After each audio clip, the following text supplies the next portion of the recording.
Bax şərəfsizlərin texnikasıdır. Məhv eləmişik. Hal-hazırda da çalışacaqdayız. Biz bu torpaq üçün, yarındıq bu torpaq üçün öləcəyik. Bax, bax, bax, bax. Bax, bax, bax. Sursatlarıdır, minalardır.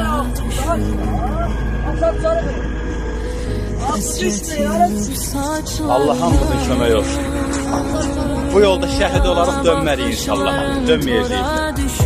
Torpaqları almayınca burası döyülür. Eşq olsun Azərbaycan xalqına, eşq olsun Türkiye. Ne güzel Türk diyene, Türk xalqına. Hamınızı öpürəm, bağrıma basıram, bizlər üçün dua edin.